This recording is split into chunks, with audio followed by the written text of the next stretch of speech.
Abundance flows to me when I get out of my own way. Life is so easy when I focus on what is great. I am worthy of reciprocated energy. I am worthy of a love that loves as deep as me. I am worthy of aligning with my higher self. I am worthy of desiring miracles and help. Oh, manifesting, manifesting magic. Manifesting, manifesting magic. Manifesting, manifesting magic. Manifesting, manifesting magic. Building a life I've only seen in my dreams. Knowing the things I wanna come into me. Trusting the process will bring me what I need. Manifest magic. Hello everyone, welcome to the very first episode of Crazy Talk. In today's episode, we will be exploring the story of what makes me, me. We will be talking about my family dynamic growing up. We'll explore about when I got my diagnosis, what life was like when that was going on, and how that affected me.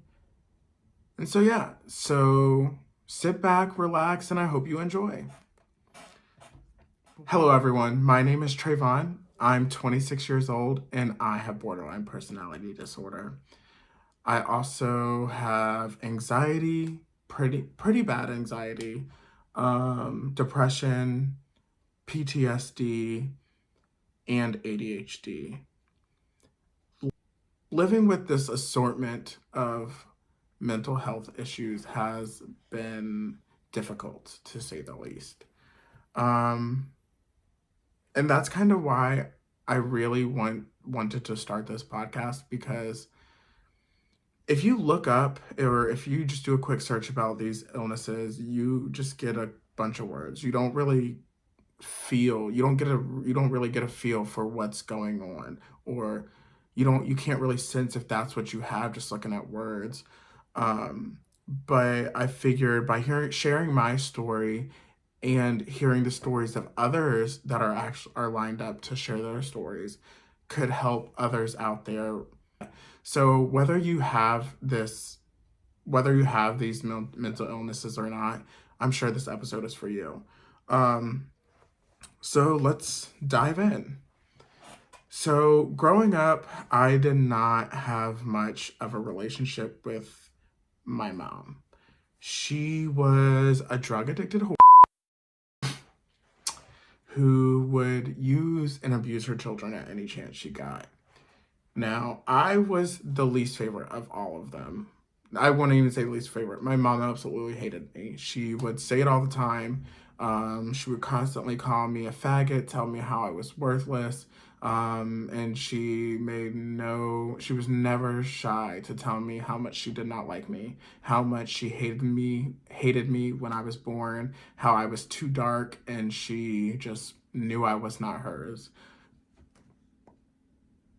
Call it what you want. I don't know if it was PTSD or what, but she kept all her other kids and had some after me, but did not once want me. But anyways, that's another story. My father was in and out of jail for most of my life.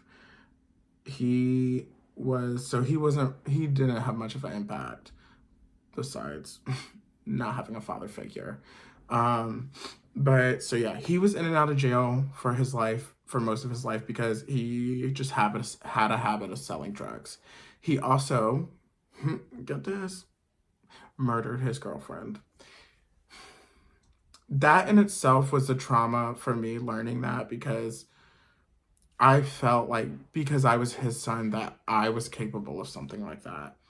And even though I get mad, I could not take somebody's life, but I still felt like that was inside me, that his evil was in me. And I had a hard time coping with that. And also not having anybody to talk to about that was pretty difficult. And having my mom sitting there telling me I was going to be just like my daddy, a murderer, spend my life in jail and stuff like that, so it got in my head and I really believed that I was going to be just like him. Um, After the age of 4, which is like from the age of like 2 weeks to 4 years old, I was living with somebody else. So basically a stranger. But anyways, I was never formally adopted or anything. I was just handed over. But anyways, so at the age of 4, my grandmother decided she wanted a shot at raising me, her and my grandfather. Well, that would turn out to be one of the worst decisions for me because living with them was hell. My grandmother was a Christian woman, and she firmly believed that gay was not the way. So she spent my whole life trying to parent the gay away. So she would constantly tell me that forbid me from doing things with my sisters because it was too girly. I wasn't allowed to watch girly shows. Um, I was not allowed to hang out with my female cousins. I was only allowed to hang out with boys. And, as a young gay male, even though I didn't know I was gay at that time, well, no, I knew I was gay from a young age. As a young gay male, that was very difficult for me because I did not connect with any of those boys whatsoever. I didn't want to play trucks. I didn't want to play in the dirt. I wanted to play Barbies and sing to Mariah Carey. Okay? That was me. And she did not accept it. So she proceeded to force me to go spend the summers with this boy she would babysit.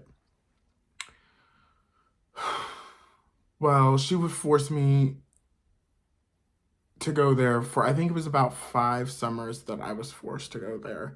Each time it came around, I would be in tears. I would beg, please do not make me go. The first time I was like, obviously on board, like we were cool. But after that, I was just like, no, I don't want to go. And then I would actually get grounded and spanked and then still forced to go. So anyways, it was at his house that I would be raped and beaten and abused. I would be told that I was worthless, again, that I was nothing, that I would never be nothing. I was told that I was a fat cow and how nobody could ever possibly love me because how fat and ugly and hideous I was. I would leave there just feeling disgusting. And then after he would abuse me and rape me, after he would beat me and call me all those things, he would proceed to rape me. And then immediately after, I would call my grandmother crying, begging to come home. And there was this one time I remember, she had given me money to go to the movies, and I had begged my sister, my oldest sister, I was like, I will give you this money. Like, please come pick me up. And my sister was coming. And then I get a call from my grandmother, and she says, did you tell Bree to come pick you up? I'm like, yeah, like I need to leave. I need to leave right now. And she's like, that's not happening. No one's coming to get you. You are going to stay there for the rest of the summer. And then I would be raped over and over. And it was actually that same summer. So like a week or two later, I ended up having to call my grandmother because right after he raped me, I started peeing blood.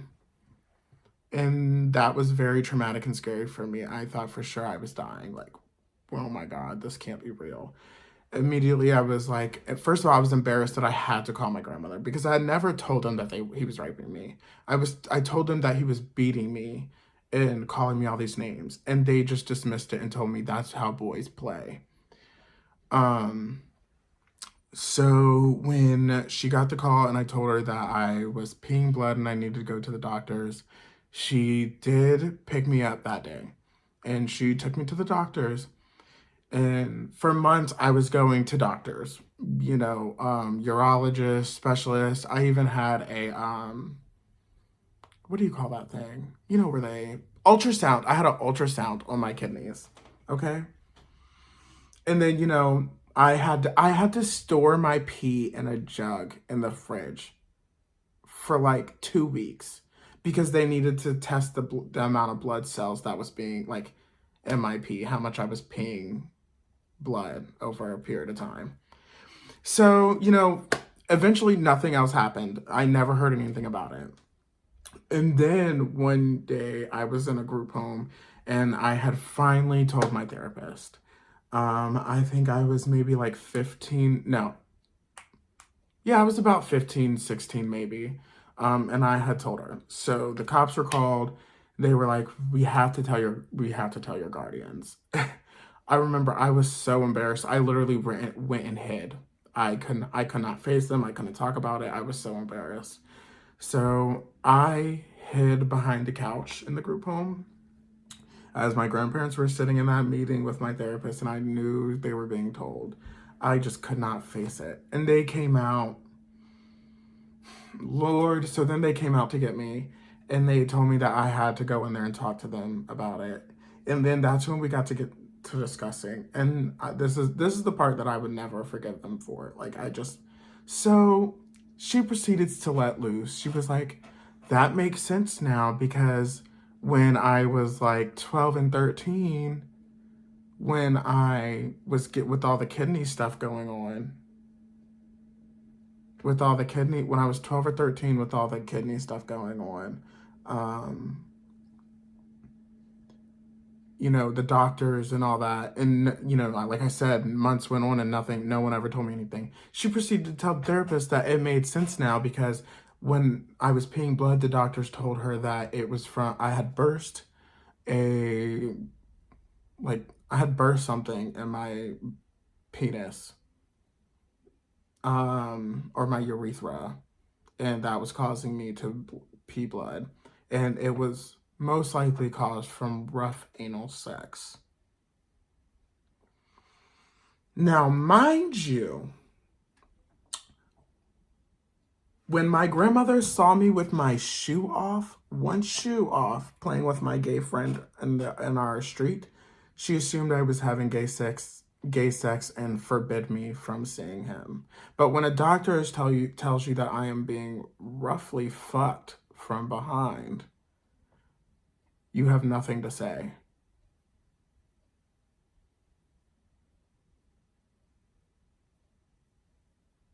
Still make me go back there. But you have nothing. Just act like it didn't happen.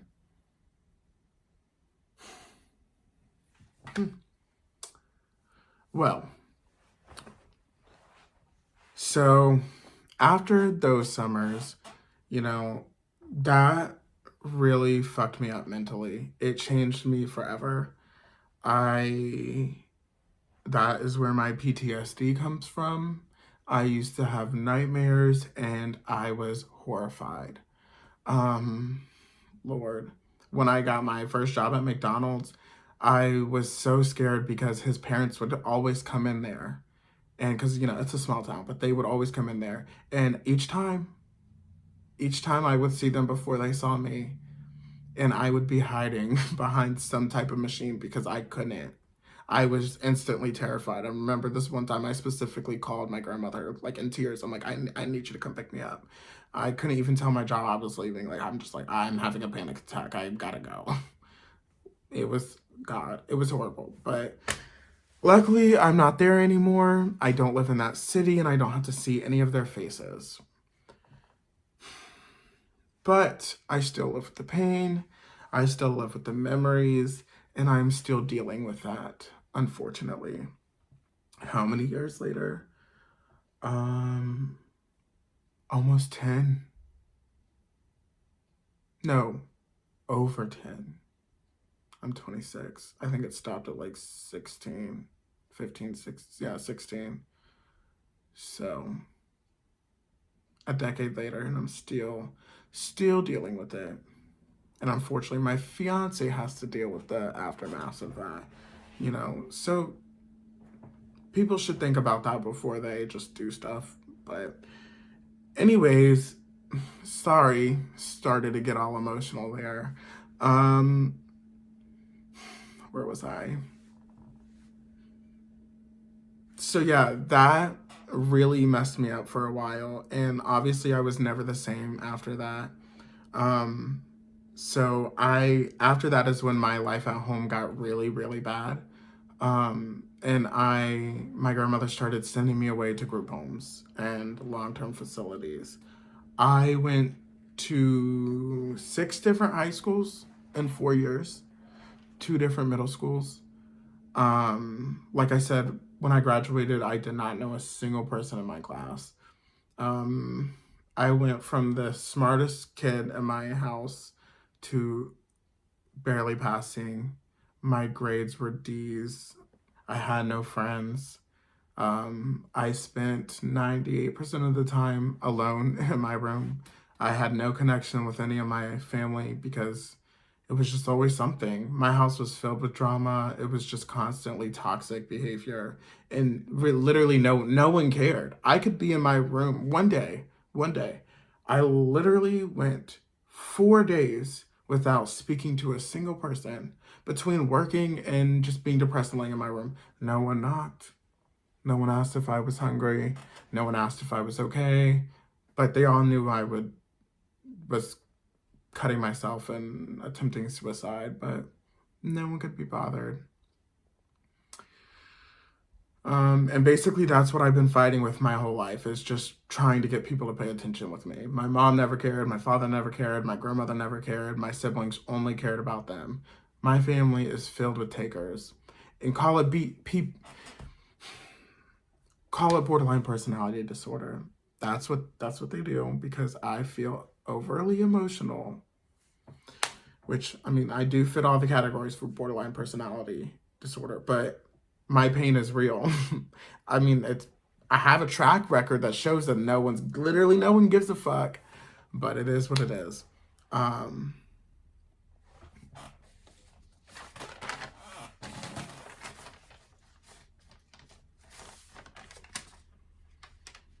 Once I started going to the group homes and the mental health facilities, that's when I started getting my diagnosis.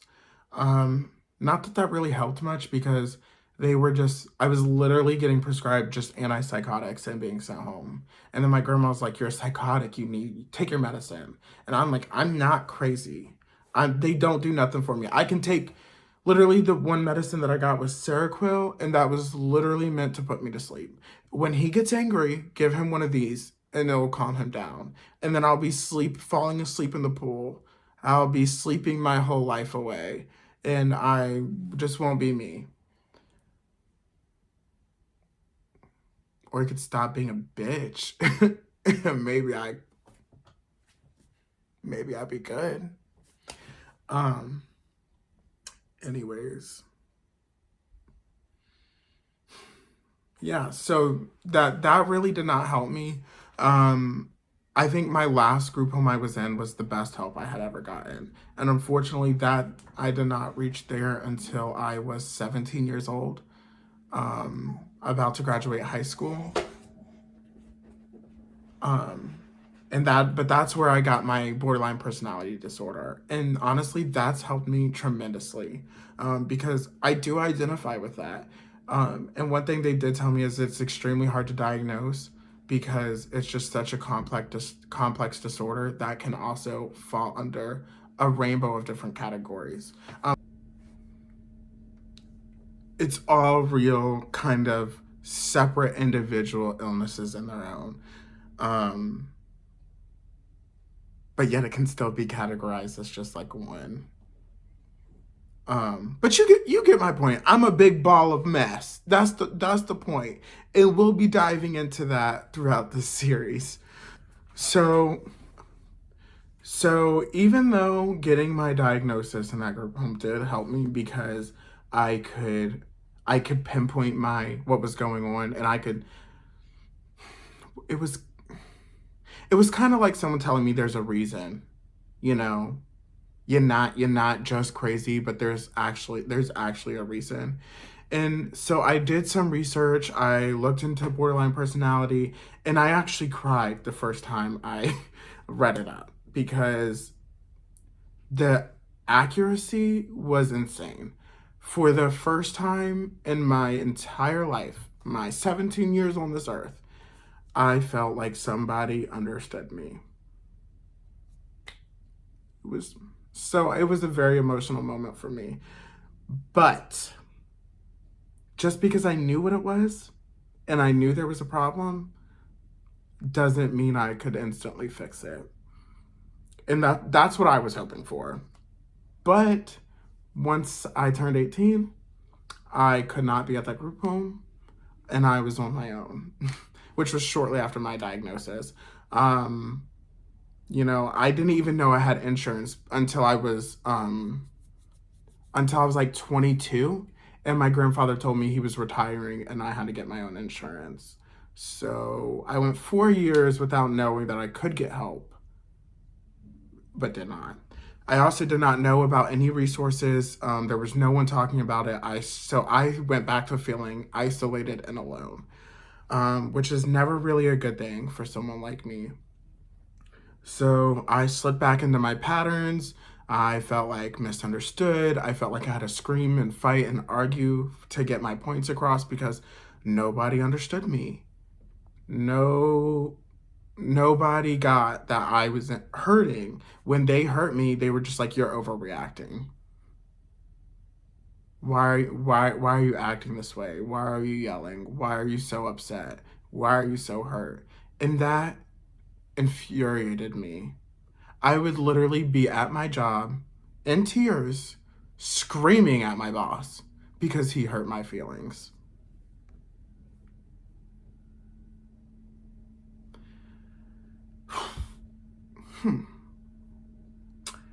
So, and well, luckily, eventually, it wouldn't be for years later, many years later, until I was able to seek out help and get assistance, and my life has been tremendously better. But now,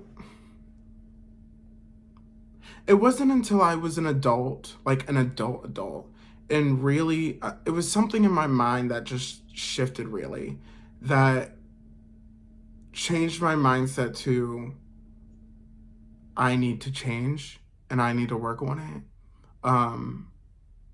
I tried to find therapy. But every time I found a therapist, you know, they were either literal trash. I would get super connected, and then all of a sudden, oh, we don't take your insurance anymore. Oh, we can't help you. Oh, scheduling change. Something. Always, always, always, always.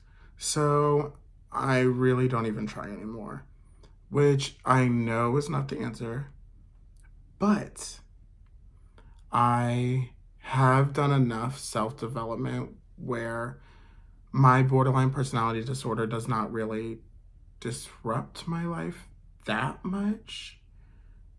I mean, trust me, I'm still chaotic. I still have my ups and downs, but the thing is, I know how to work on it. I know the signs, and I know when I need to seek out help. For instance, one of my big patterns is about every 3 to 4 months, I get super depressed and I want to die.